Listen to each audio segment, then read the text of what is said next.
Fuego Cruzado, donde tarde o temprano todos somos protagonistas. Vale más tener confianza y luchar por algo mejor. Trabajar con fe y esperanza por lograr un mundo de amor. El trabajo nace con la persona, va grabado sobre su piel y ya siempre le acompaña como el amigo más fiel. Muchísimas gracias por estar de nueva cuenta con nosotros, con su programa Fuego Cruzado en MXN Radio y Televisión. Usted sabe que está disponible en YouTube este canal, accediendo así como MXN Televisión o como Lili Arellano. Si le da usted un clic, puede quedar suscrito y entonces recibir mediante una alarma todos los programas que pues están ahí en este espacio, que fíjese que ha servido de mucho porque de alguna manera amplía el criterio de quienes por una o mil razones no nos encontramos otra vez en cadena nacional y en las televisoras abiertas. Y el por qué usted lo sabe muy bien, lo sabe mejor que yo inclusive. Y vamos a continuar, si nos lo permite, pues con el abogado José Juan Chilón. ¿Cómo estás? Bien, muy contento. Gracias. Contentísimo, ¿verdad? Trabajando. Y yo más, porque nos quedamos con este espacio de Con la Ley en la Mano, que me parece que nunca vamos a terminar, por lo menos durante los próximos años, de hablar de tantas violaciones a la ley, de tantas situaciones en las cuales pues se cumple el dicho de no me vengan con que la ley es la ley, ¿verdad? O ahora sí vamos a actuar con la ley cuando antes hacían lo que querían y por lo tanto si lo hacían los de antes, pues ¿por qué no lo voy a hacer ahora yo? En fin, todo esto que lejos de acercarnos al Estado de Derecho nos aleja cada vez más y nos pone en una situación de indefensión a la gran mayoría. Y dentro de esta indefensión, fíjate que me llama mucho la atención la situación de la clase trabajadora, las violaciones a la ley laboral. Hablábamos al final del último programa de esto que es todas las seguridades que nos brinda el IMSS con relación al Infonavit, en fin, el hecho de que antes el IMSS trabajara por una salud integral, no solamente por ver que no te doliera la cabeza o tuvieras diarrea, ¿no? Porque otras enfermedades ya creo que ya ni curan. Pero se ha ido perdiendo todo, fíjate. Veo que se puja, ¿no?, por un incremento al salario mínimo, cuando lo que debiéramos tener es un poder adquisitivo que nos permitiera que ese salario realmente significara un beneficio. Y no lo es. Y de esto, bueno, pues sí vamos a hablar del siglo pasado, pero también vamos a hablar de cuando el salario mínimo era de 16 pesos. Yo llegué a ganar 16 pesos, pero el camión me costaba 25 centavos, el trolebús 35, ya el camión de lujo era de 40 centavos. Los peceros se llamaron así porque eran de a peso. Te daban 3 tacos de canasta por 1 peso, no 10 pesos un taco. Los plátanos, las mandarinas, te costaban 60, 70 centavos el kilo. Y eso, si ya los conseguías viejitos, eran más baratos. El kilo de retazo con hueso costaba entre 4.50 y 6 pesos. Las sierras eran de este tamaño y te costaba 4 pesos el kilo. O sea, claro, con una sierra comía toda una familia. Sin problemas. Sin problemas. Las tortillas, 90 centavos. El bolillo, 10 centavos. Claro. O sea, eran unas bolsas de pan, así, en las colonias populares, pero unas bolsotas así de pan. El pan de dulce costaba 20 centavos. Lo que era, así, las reinas, estos medio pastelitos así que vienen encremados y todo eso, creo que costaban 35, ¿no? Los enjambres de nuez costaban 35 centavos y eran chocolates para los ricos. Ya se me antojó. Ajá. Entonces el salario te rendía, Es correcto. Te rendía suficiente. Era suficiente. Bueno, un obrero especializado ganaba lo suficiente para tener hasta su cochecito para ir los domingos a Chapultepec, claro, o a las a esta zona donde están cataratas y todo eso, aquí en la parte alta. En fin, había dinero, no de sobra suficiente.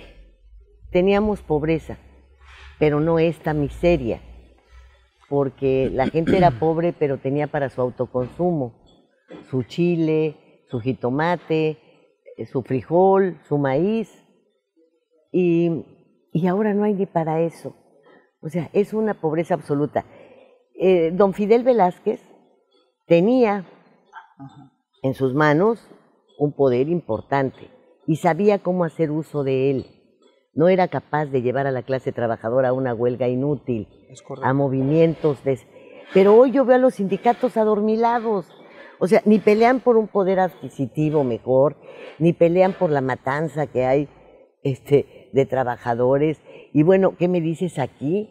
A donde el Hard Rock parece ya el hotel maldito, ¿no? Cada rato son albañiles o si no, gente que trabaja ahí en la limpieza.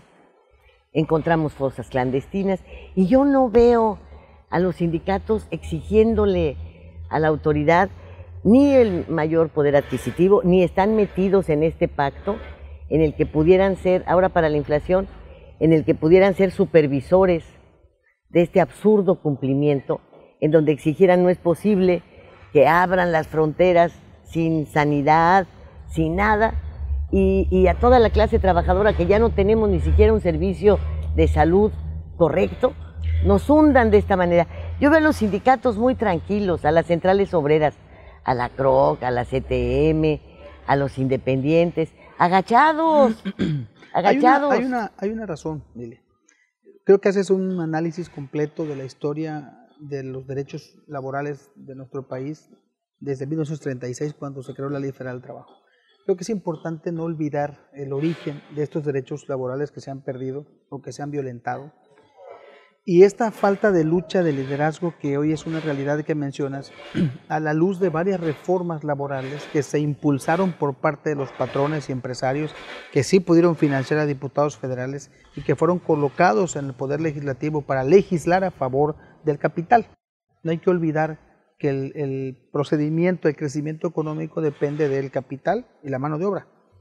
Entonces, cuando tú permites que a los órganos donde se reforma la ley lleguen personas comprometidas con un grupo específico económicamente hablando, pues la reforma viene totalmente a favor de ese sector económico. Los últimos años los liderazgos se han perdido, claro, se perdieron desde que entró la reforma laboral, porque en esa reforma laboral se creó una figura que se llama pagadora o intermediaria. Y esa reforma intermediaria, esa pagadora, esa figura jurídica de intermediación, suplantó la función de los representantes de los obreros, de los sindicatos. Esa es la realidad. Entra una pagadora. ¿Por qué los líderes sindicales no protestaron? Bueno, eso habría que revisar por qué no. ¿Tienen curules? Pero la ley, hay que revisar por qué. Porque la ley, cuando se aprobó la Ley Federal del Trabajo y se creó esta figura de intermediación, tenía como objetivo especializar un área de subcontratación laboral en donde se supone descargaba la presión que tenían los empleadores y patrones en una figura de intermediación que era la que resolvía problemas de subcontratación entre sindicatos, trabajadores y el patrón o el último que recibía el servicio. Y entonces surgieron las famosas pagadoras. Estas pagadoras que cumplieron una función, entre comillas, dar un servicio administrativo a los patrones reales para ser más eficiente la relación obrero-patronal. ¿Qué sucedió? Que en automático se perdió el liderazgo sindical dentro de las fuentes de empleo porque la pagadora suplantaba prácticamente a los sindicatos, literal, y suplantaba al patrón también. Incluso tú ibas a demandar a un patrón a la Junta de Conciliación o a la Procuraduría para una queja y te aparecía alguien que decía yo soy el patrón de estos obreros, con el registro patronal de una empresa que era una subcontratista. Esta reforma laboral que se aprobó y que dio vida a estas pagadoras, sí, pero si tú demuestras que el lugar en donde tú estás trabajando, ese patrón es solidario. Sí, echó por tierra liderazgos y por supuesto que la ley permitía esa intermediación. Es decir, Si yo demando, el artículo 10 de la ley del trabajo dice, patrón es la persona física o moral que utilice los servicios de uno o varios trabajadores. Y luego dice, si el trabajador conforme a lo pactado o a la costumbre utiliza los servicios de otros trabajadores, el patrón de eso fíjate que lo respaldó mucho el tal Isaías, pero el de la CROC. No solo él, todos los sindicatos, porque la ley federal del trabajo permitió esa figura de Por intermediación. Eso, Ahora, pero mira, Chilón, ¿qué está pasando con la reforma laboral ¿quién creó actual? la reforma al trabajo? Hombres, hombres, claro, ¿verdad? Los mismos diputados y senadores. Bueno, y ante ellos tendrían que haber ido los diputados, haber amenazado con una huelga, esto no nos lo acomodan, y si esta gente lo que quiere es la contratación de una empresa global para ahorrarse todo el personal que tiene que hacer, eso es lo que no se debe permitir. Exacto. Si tú lo que te quieres es permitir que un solo grupo tenga, por ejemplo, todos los programas en cómputo para abaratarte tus costos, para el pago de nómina y todo eso, me parece muy bien. Pero ni te va a suplantar ni esto. Y entonces, ¿en dónde estaban los sindicatos?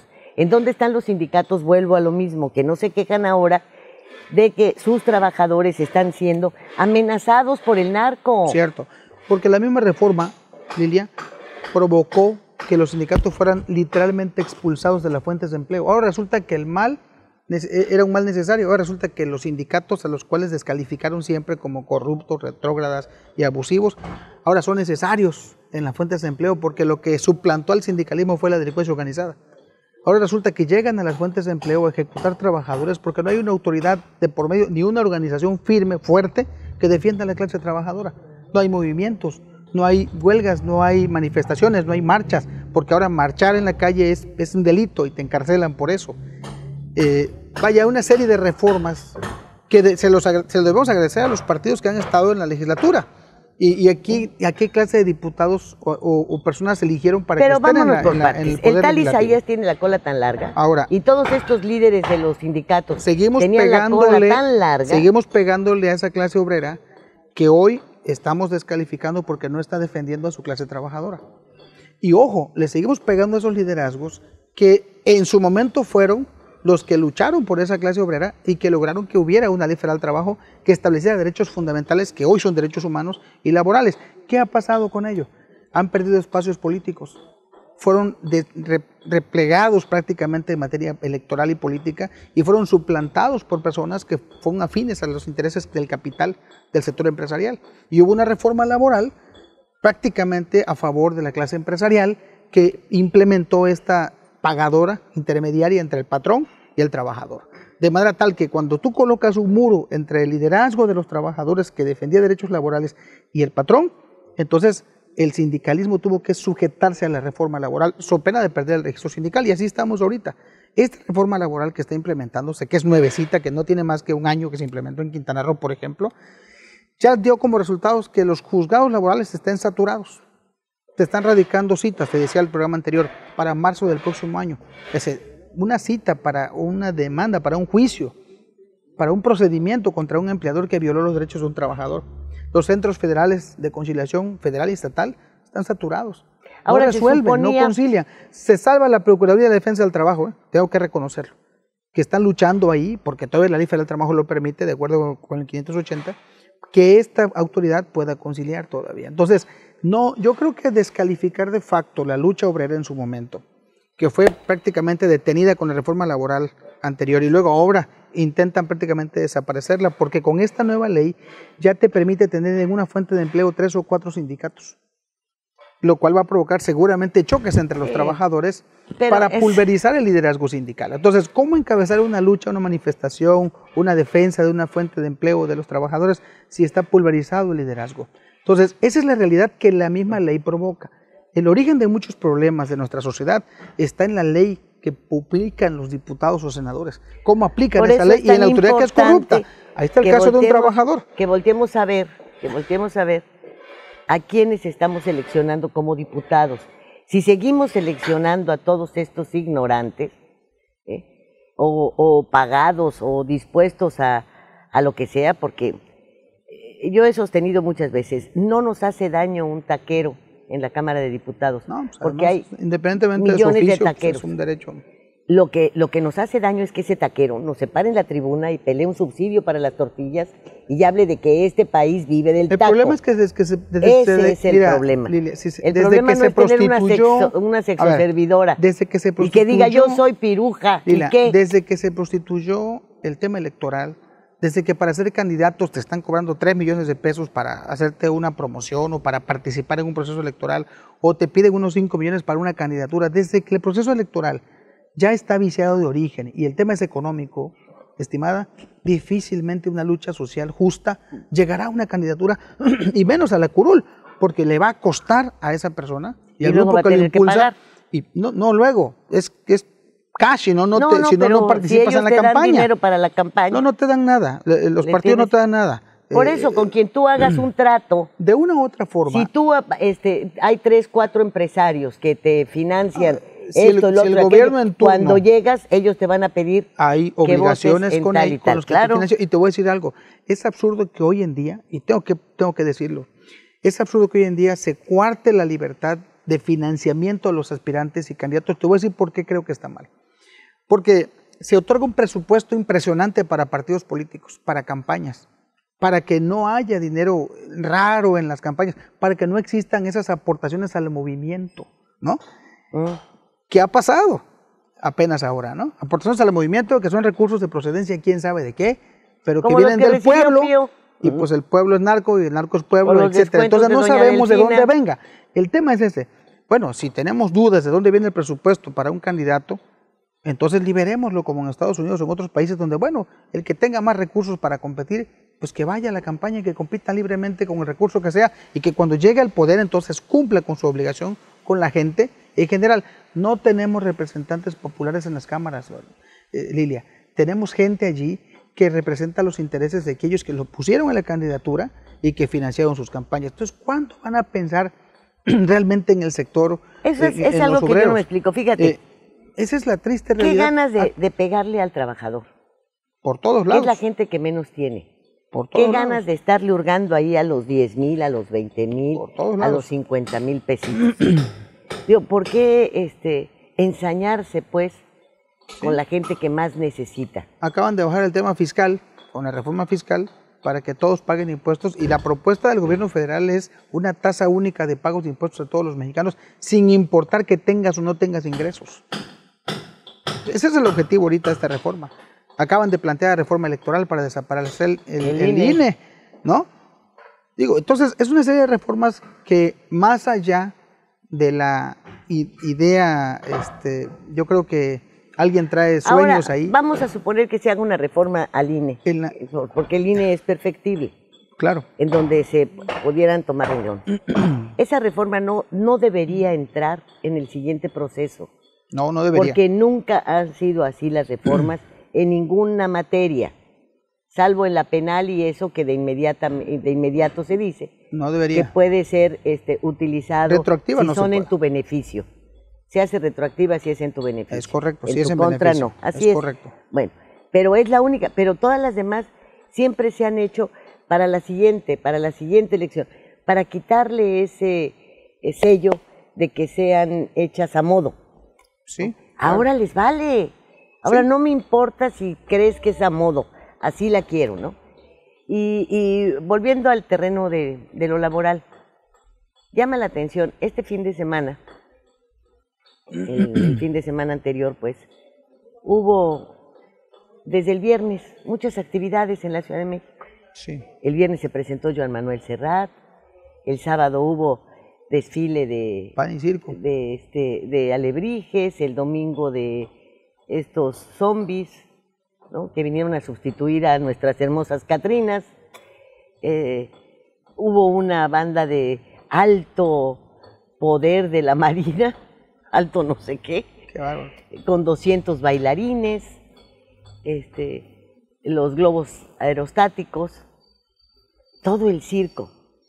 Y alguien pensó en que todos estos millones pagados, porque hay mucho burócrata ahí, claro, que le dicen vas a tal lugar, ahí está tu disfraz y ahí te van a maquillar.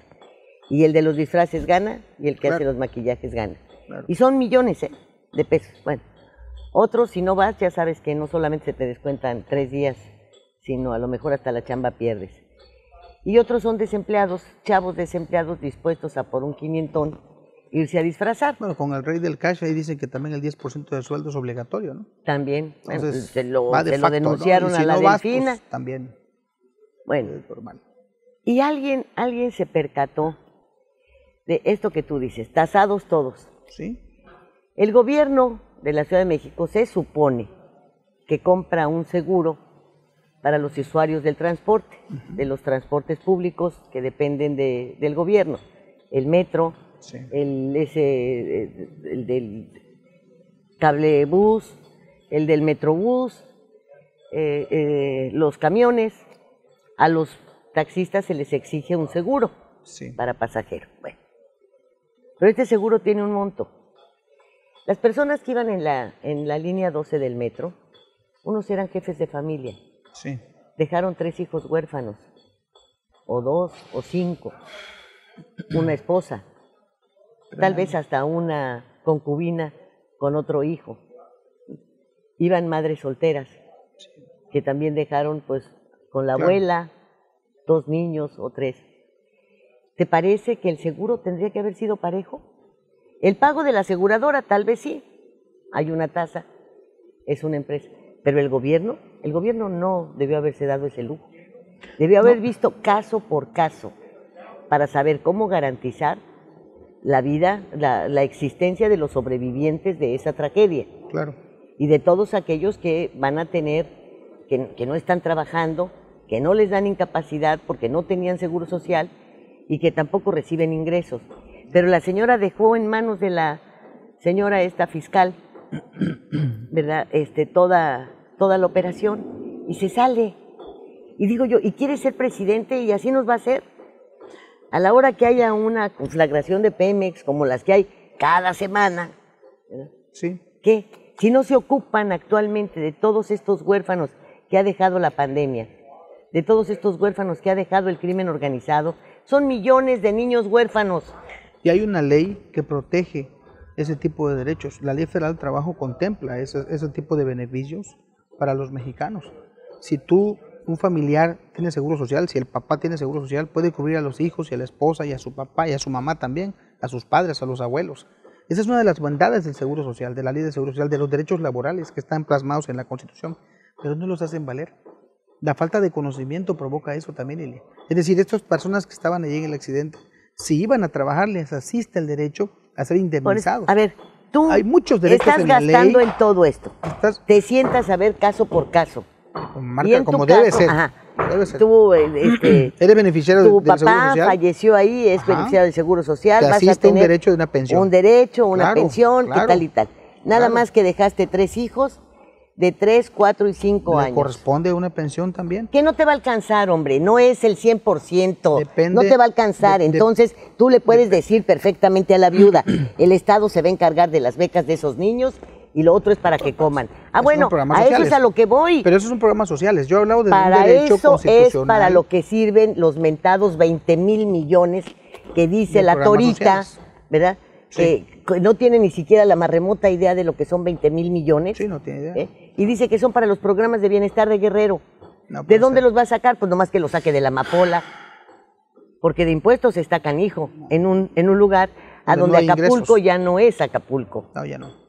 Lamentablemente Entonces, por la y inseguridad. dice, ay, yo le reconozco al presidente 20,000 millones de pesos para los programas de bienestar. Que no mienta, Chilón. Pues es que es lo que decíamos la vez pasada, ¿no? Ahora, ¿qué El no hay en cinismo y la ley? mentira. Hay un renglón para la mentira, para castigar a quien te miente, Claro. a quien te está defraudando. Claro que hay está contemplado en la ley. Nos El vamos al prevaricato, corte por y ejemplo, ahorita es un regresamos. delito que nadie denuncia contra las autoridades corruptas, por ejemplo, aparte del acto de corrupción, aparte de corrupción. Nos vamos al corte Sí, y claro. ahorita volvemos. Adelante. Gracias.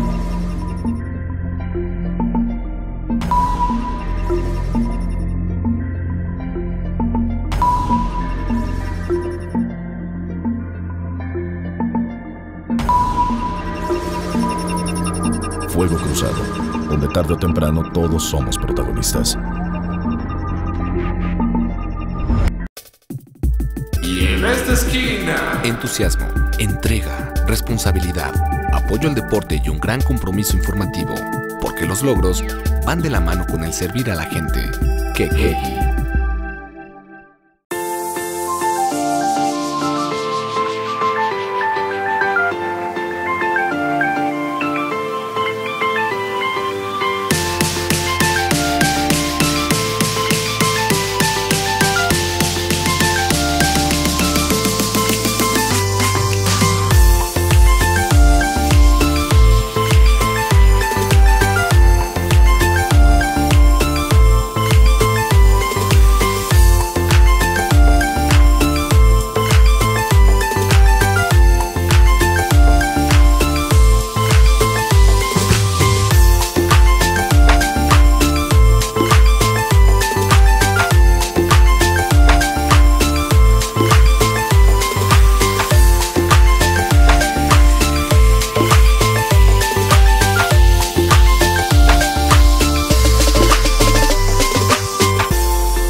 Quintana Roo vive. Las cosas que queremos, los proyectos que empiezan, las ilusiones concretadas necesitan una asesoría legal y una base concreta. Notaría 64. Respaldamos tus actos legalmente.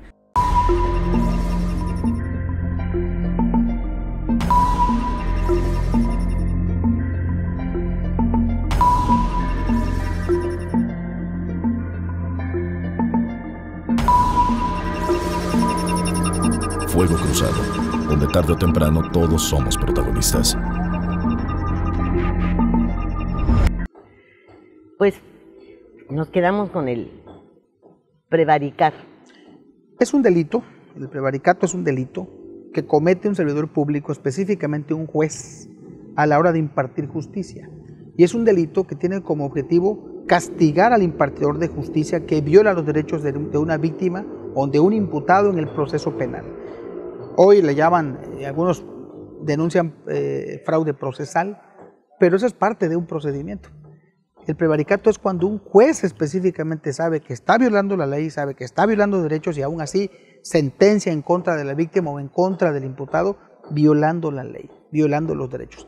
Y pocos denuncian esas autoridades. Difícilmente pues sí, camine así. ¿A dónde la tienes que denunciar? ¿Al Consejo de la Judicatura? Bueno, eso es una queja ante el Consejo para la posible destitución, pero no solamente ahí, también ante la Fiscalía General del Estado, Por eso, también ante la Fiscalía General de la República, también ante la Contraloría del Estado. O sea, hay varios que desconoce la ley y que solito se quería ampliar el mandato, Sí, ¿verdad? sí, Entonces, que es inconstitucional y que afortunadamente pues, que no se logró. salió con que, no, bueno, pues primero voy a cabildear. Pues, ¿y qué ibas a cabildear si te están diciendo que no se puede? La ley dice que no se puede, es correcto. Bueno, y entonces el señor Duro Hidalgo. Aquí estábamos hablando también de otro tema. Me decías tú de que era mejor el sindicalismo. El tema de los sindicatos, mira, ¿Cómo estaba? Yo sostengo. Espérame tantito. A ver. Hay de corrupción sindical a corrupción sindical, aunque ambas sean corrupciones. Tenemos un ejemplo muy claro. El sindicato de Pemex en poder de la quina, a quien tantos odiaron. Lo cierto es que el sindicato era un sindicato muy fuerte. Ese sindicato pagaba magníficos salarios. Cualquiera no se peleaba por ser elevadorista de la torre de Pemex. Y un buen contrato colectivo de beneficios. Un magnífico contrato colectivo. Tenían sus tiendas de descuento perfectas. Tenían ya sus propias ganaderías en donde surtían la carne de sus tiendas. Por eso era tan barata. Tenía fábricas de zapatos. Tenía, yo tengo, por ejemplo, en tu casa, una televisión de las primeras que armaron los del sindicato. O sea, fabricaban en la zona de carpintería el mueble, compraban la pantalla y hacían televisores pues para lucirlas en una sala. Claro. No eran cualquier televisión. La CTM lo único que intentó Fidel fue una fábrica de bicicletas que la tronó. Porque pues en México no estamos acostumbrados al uso de la bicicleta. Pero el sindicato de Pemex era muy exitoso y tenía poder político, poder económico y obviamente un poder de protección a la clase trabajadora. Dicen que la quina era muy corrupto. No es cierto, porque si tú visitabas la casa de la quina, que ocupaba 3 lotes, pues sus oficinas eran un gran salón con una banca como de las de iglesia, de madera pegada a la pared, una gran mesa de trabajo, a donde la tenía llena de cornflakes, chocomil, de todo, con las propuestas para fabricarlas ellos, un escritorio también saturado de papeles, y una sala de espera que era un pasillo angosto, con una imagen del Papa de fondo, y unas banquitas de madera para sentarte, nada que fuese lujoso, pero desde ningún punto de vista. Yo estuve muchas veces ahí y le decía yo, lo de Barragán, lo de Las Vegas, todo eso. Y decía, oiga, ¿usted sabe de dónde salieron estos muertos de hambre? ¿Usted sabe lo que sienten? Ellos creen que lo que se están gastando es mucho, y a lo mejor muchos mexicanos también. Y es el 1% de lo que se gasta cualquier ricachón en Las Vegas, hombre. Cualquier artistita de quinta. Nunca habían traído reloj. O sí les gustan los de Orote. Trabajan mucho. Muchísimo. Entonces, bueno, ahí tienes una corrupción que no estaba encabezada por el líder, Eso sí te lo digo porque además murió muy jodido. Una casa que tenía en Cuernavaca, me pidió que la ofreciéramos en venta porque no tenía dinero para seguir pagando su estancia cómoda en el reclusorio. Él también tuvo que pagar porque lo tuvieran en una celda solo. El restaurante a donde le mandaban la comida porque era vegetariano, ¿sabes que lo clausuraron solamente por mandarle la comida? Me imagino. Bueno, o sea, un sinnúmero de situaciones de estas. Y otra es la corrupción de Romero Deschamps. Claro. ¿Sí? El líder con yate, con condominios, con hijos presumiendo relojes de oro, vacaciones, sus departamentos aquí, sus propiedades aquí, su notaría aquí. O sea, un sujeto corruptísimo que ha perdido toda esa base trabajadora porque ha permitido que le recorten personal el que quieran. ¿Tú te imaginas a la quina que no hubiese luchado porque los trabajadores que estaban en oceanografía, los que están en las plataformas, tenían que integrarse a su sindicato? Debieron. Si es un sindicato nacional de trabajadores petroleros. De la industria. ¿verdad? De la industria completa. Sí. Entonces, ahí tendrían que estar afiliados. Y no lo están. Nunca peleó un solo contrato con nadie. Estuvo dispuesto al Pemesgate, que por cierto, ni siquiera entregó los 1.500 millones, entregó 650 y lo demás se los repartió junto con su cuate que dejó ahora de líder, el que era su tesorero. Hay una gran diferencia, acabó con todo el ganado, con los caballos pura sangre, con todos estos que eran inversiones que tenía la quina en favor de los trabajadores. Y qué bueno que haces esa diferencia, Lilia. Ahí está la diferencia, en un mismo sindicato. Es muy importante porque exactamente liderazgos a liderazgos, pero la ley es una. Y el tema ahí también cuenta mucho porque cuando no hay el conocimiento pleno de cómo usar la ley para defender los derechos y te vas por un lado que ya no aplica, o sea, que ya no procede, la ley va evolucionando también, va cambiando, se va actualizando. Yo siento que es importante que los liderazgos sindicales se mantengan. Yo prefiero líderes así, mediocres, como tal vez podamos decirle, luchando por los derechos laborales, que un escenario donde no hay derechos. Pero Romero de Chávez no lucha por nada. En un lugar donde no, bueno, ese es un ejemplo del mal liderazgo sindical, pero hay líderes sindicales buenos en el país, que sí luchan los líderes de los verdaderamente por los derechos ejemplo, laborales. Eran muy fuertes. Hay contratos colectivos muy, muy buenos, en el caso de Telmex, por ejemplo, ¿no? Que tiene un contrato colectivo muy bueno para sus trabajadores. Es decir, hay liderazgos en el país todavía que sí tienen como base fundamental la lucha de los derechos laborales de los trabajadores sin enriquecerse con la lucha. Entonces, me parece que también es importante proteger ese liderazgo. A ver, dime tú más allá de las qué personas. piensas de la huelga de casi 3 años de Notimex. Dime tú, ¿en dónde está parada la secretaria del Trabajo? La señora directora, que fue una magnífica redactora, una magnífica corresponsal, y que sigue cobrando, y que sigue teniendo la agencia de noticias un presupuesto, cuando no emite una sola noticia, porque están en huelga hace casi 3 años. Han perseguido a la lideresa del sindicato, exigiéndole que renuncie, de una manera brutal, así amenazarla a ella, a su familia, y no se resuelve una huelga en un medio de comunicación del Estado. ¿No es esa la mayor incongruencia de lo que tenemos en el presente? Y hay muchas huelgas en el país así. Hay muchos organismos del Estado que están en huelga y que no se han resuelto a nivel local, a nivel nacional, a nivel... hablábamos, por ejemplo, de un líder sindical en Quintana Roo que tuvo que ampararse porque el mismo gobierno del Estado le negó la toma de nota. Cuando haya una autonomía en la defensa de los derechos laborales. ¿Quién es? El Sindicato de Trabajadores del Gobierno del Estado, el SUTAGE, por ejemplo, que los trabajadores lo eligieron y sin embargo el gobierno no le dio la toma nota y se fue al amparo y ganó el amparo y tuvo que ejercer su liderazgo. Y tenemos a Delvia Alvarado hace 20 años liderando el sindicato, que dices, ¿y de dónde, corazón, tanto conocimiento? Y habría que evaluar muy bien los resultados de esa lucha. Podríamos demostrar los resultados de nuestra lucha en la industria de la construcción. No existía la Secretaría del Trabajo, lo logramos. No existía la Comisión de Seguridad y Higiene, lo logramos. No existían varias reformas a nivel estatal que se lograron gracias a una lucha de los trabajadores de la construcción. No había inspección en las obras, se dio facultad a Protección Civil para vigilar obras.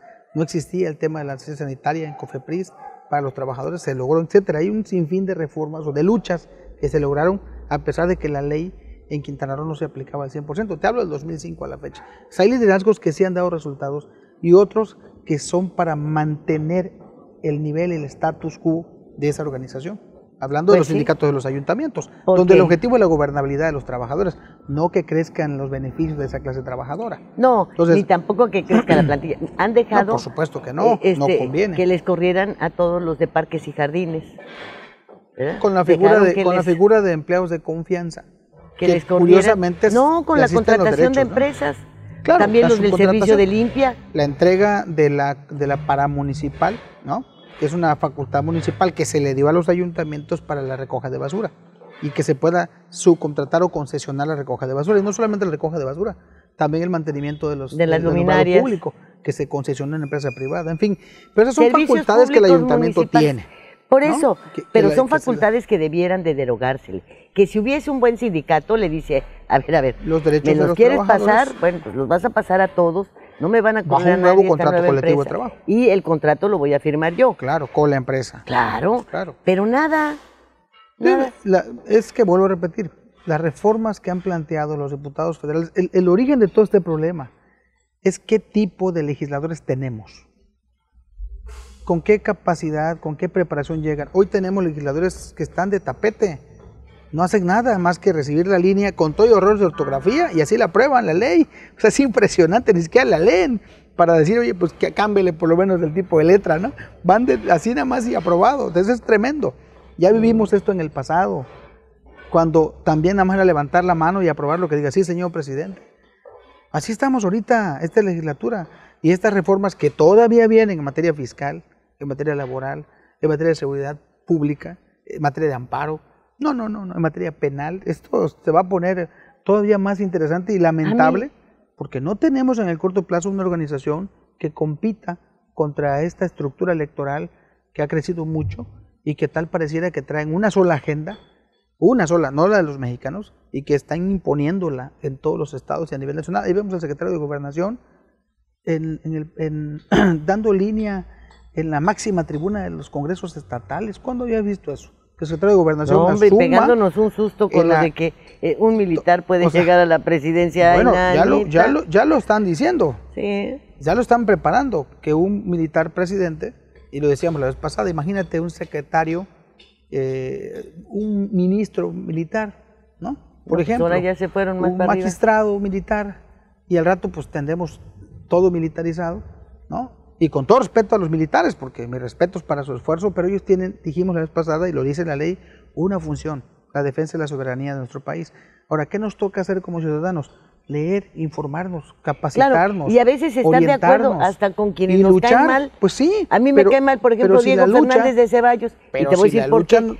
Pero ya lo dijo muy claro, yo no sabía que el señor Luis Crescencio Salazar dejó de ser militar para convertirse en militante, ¿verdad? ¿Qué tal? ¿Sí? ¿Qué tal? Sí. ¿Qué tal? Y dices, así está ahorita. Dieguito, me caes muy mal, pero ¿qué razón tienes? Es la verdad. Hoy tenemos un ejército literalmente haciendo campaña en favor de Morena y a favor de la agenda de López Obrador, cuando debería estar dedicado exclusivamente a una función que es defender la soberanía del país.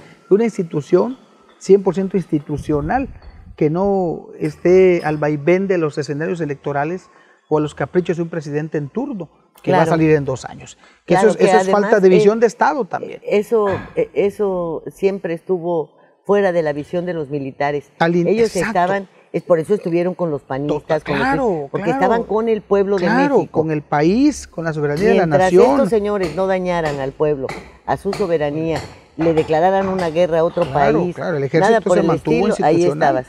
Entonces, lamentablemente ahorita tenemos un escenario en donde tal pareciera que la famosa transformación que ellos impulsan tiene como objetivo arrodillar a todos los poderes del Estado, alinear a todos los poderes del Estado y acallar las voces opositoras para imponer una dictadura perfecta como la que se tuvo hace unos años atrás con otro partido. Y entonces regresar a aquella famosa frase de que ¿qué horas son, señor presidente? Pues la hora que usted diga. Sí, pero te voy a decir una cosa. Creíamos que estábamos muy mal cuando la verdad, estamos ahora peor. Bueno, y podemos estar todavía peor. Porque esto es el principio. No, ya es que ya lo dijo López Obrador. Lo bueno es lo malo que se va a poner. Y ya vaticinó diciendo, la transformación va a seguir aunque yo no esté. O sea, el señor ya está diciendo lo que va a pasar. ¿Cómo lo sabes? Si tú no sabes ni quién va a ser candidato de la oposición, pero a menos que él lo ponga, ¿no? Un hombre muy respetado en la izquierda, ya dijo, esto no es ni de izquierda, ni transformador, ni de cambio. No, tampoco. Esto es otra cosa, es un autoritarismo. ¿Y sabes qué nos preocupa muchísimo? Y lo hemos analizado en el colegio con los colegas, la falta de una visión de parte de la sociedad completa de lo que están integrando a nivel nacional. Es decir, no tenemos hasta este momento claro el escenario de lo que está haciendo este gobierno, o sea, hacia dónde vamos, cuál es el fin, cuál es el objetivo. En otros gobiernos ya traías una película, ¿no? Decía, bueno, estos van a hacer esto, ¿no? Te preparabas para eso. Pero aquí no, es impredecible, cada mañana es impredecible lo que el presidente decide.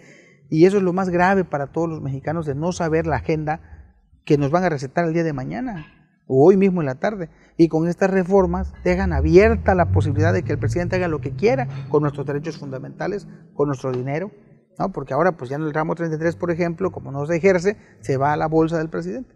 Como no se ejercen los presupuestos, se va a una bolsa y entonces queda discrecional y se reparte como quieren, ¿no?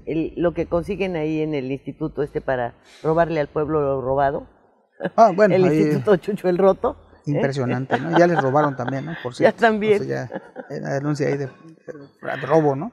No, me parece que es muy lamentable y yo sí creo que debemos hacer una reflexión profunda, Lilia, de qué vamos a hacer los ciudadanos dentro de año y medio.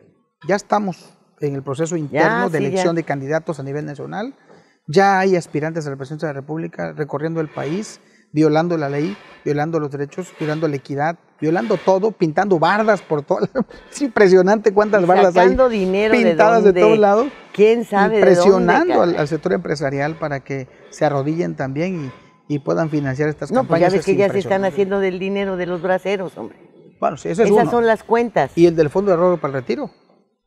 Todavía viene la propuesta de reforma para que... Y la señora que está al frente del Banco de México está ahorita dándonos a tole con el dedo, siguiendo lo de las altas de interés de los Estados Unidos, etcétera, para que después ella y los otros 3 consejeros que tiene el presidente voten en favor de la utilización de las reservas internacionales. Y no dudes que nos receten una devaluación el próximo año, ¿eh? No lo dudas.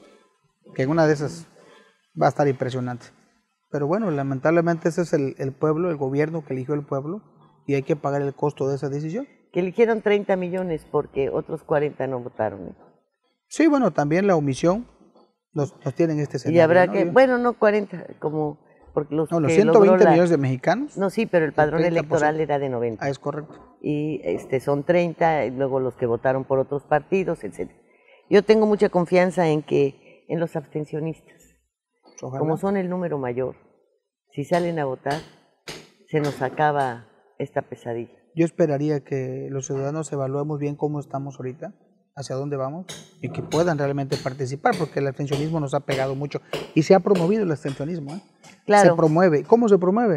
Con violencia, intimidando, amenazando, generando temor.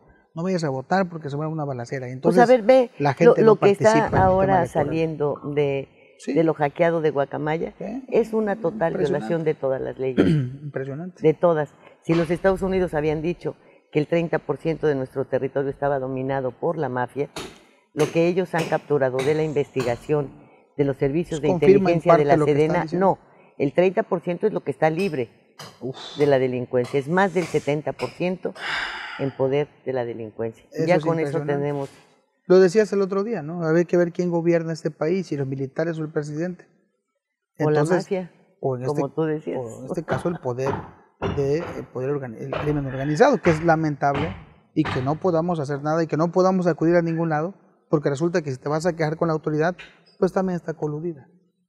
Y entonces, ¿qué sigue? También, porque además este hackeo también demuestra la colusión entre... Y además detectada por la defensa. Algo anda mal ahí. Autoridades estatales y municipales. Y bueno, pues tenemos a Evelyn y su papá, el suegro de la Evelyn metido con el cártel Jalisco Nueva Generación. O los mandos policíacos de Tabasco que nombró Adán Augusto. Los mandos policíacos de Tabasco, el Pollo Gallardo, la llegada de Durazo, y su liga con el cártel de Sinaloa, la de Américo Villarreal. Qué barbaridad. Al final yo creo que la lucha contra el narcotráfico y la delincuencia organizada fue necesaria. Hay una cuestión que debiésemos tener muy clara. No se trata de la lucha contra el traslado de las drogas a los Estados Unidos, la verdad. No se trata de eso. Se trata del control, de que seas tú el que marque cómo deben operar todas estas agrupaciones delictivas. La contención como gobierno. No, ni siquiera contenerlos. Los Estados Unidos son los que tienen sus 30 millones de adictos. De consumidores. A ver, quiero ver qué van a hacer si no reciben la droga. Van a andar como locos. Claro. México es la frontera por donde se les pasa el 90% de esa droga. Aquí tenemos a la DEA. ¿Qué hacen los Estados Unidos? Tragarse al pez que dejaron engordar para quitarle toda su lana, ¿no? Así se la ha quitado al Chapo, se la van quitando a todos. Primero los dejan engordar y luego los despluman. Acaban de, por cierto, ¿cómo se llama? De enviar a extraditar a uno de los narcos también, ¿no? Pero atrapado por la DEA en Cuernavaca. Cierto. Y no dicen que la DEA no. Ahora, te digo, ¿la DEA qué es? Es de administración de la droga. Ya. No es del No la combate combate. a la droga. No, por eso el FBI no se les acerca, ¿eh? Ustedes son otra cosa. Sí, claro. ¿eh? Aquí nunca dice combatir a la droga. Ok. Tan es así que para limpiarse la cara otorgaban aquellas certificaciones vergonzosas. Sí, A ver si los demás que países luchaban. estaban. ¿Tú me quieres decir si en Estados Unidos hay una cadena de hospitales públicos o de clínicas de rehabilitación de drogadictos? No hay ninguna. ¿Hay algunos anuncios permanentes de prevención? Tampoco. Las manifestaciones ahora de los padres de familia contra el fentanilo, estaban los papás con la foto del hijo aquí que se les había muerto, exigiéndole a las autoridades que frenaran el fentanilo, no la droga, no la mota, no la coca, no la heroína, no, el fentanilo los está matando. Impresionante. Entonces, pues como me decía tanto Vasconcelos como también Cuello Trejo, mentiríamos si dijéramos que no conocemos a los líderes de los cárteles.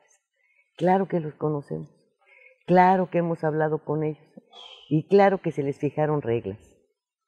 Y en el caso de Cuello Trejo me decía, estos y estas son tus tareas a cumplir si quieres seguir vendiendo tu porquería, ¿verdad?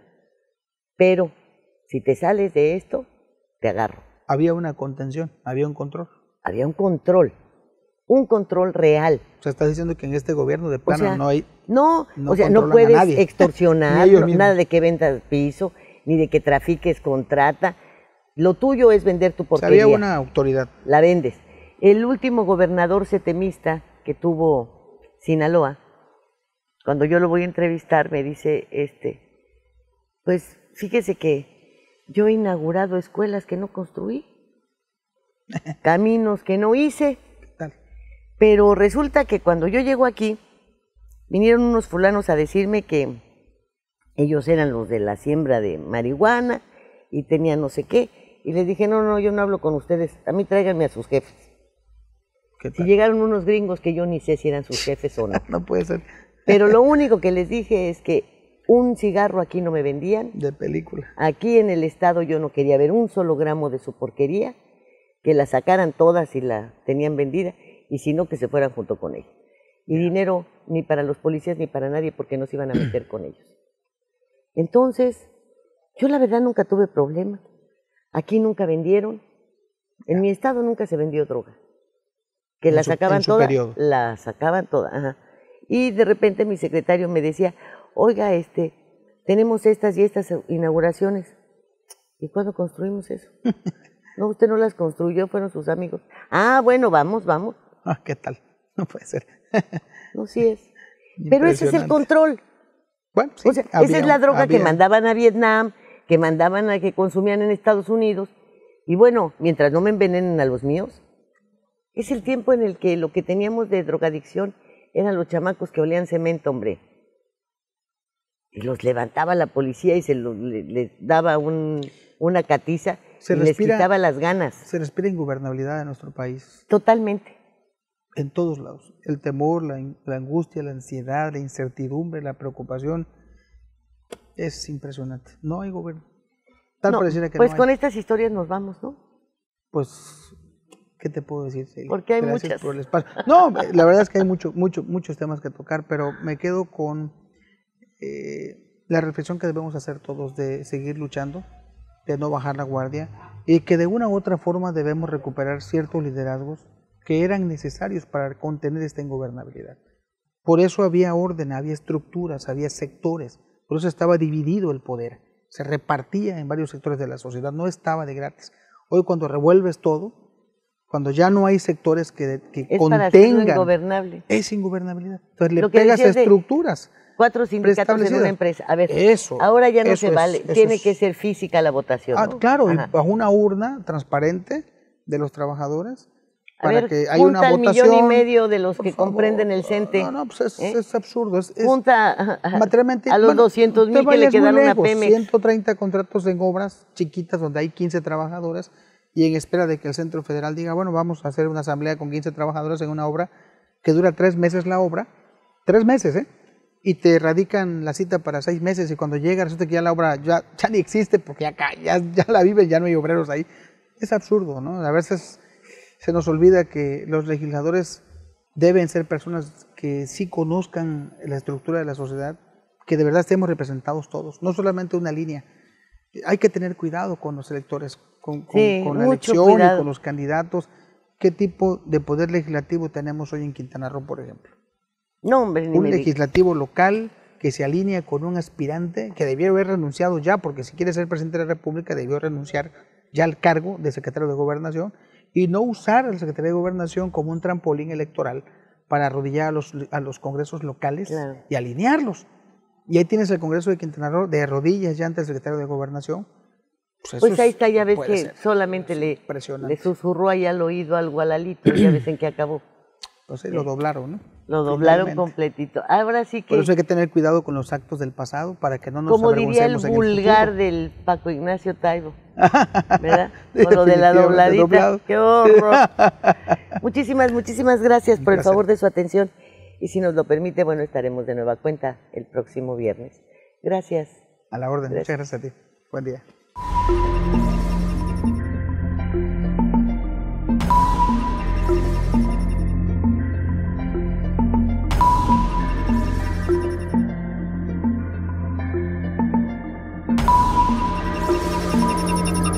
Fuego Cruzado, donde tarde o temprano todos somos protagonistas.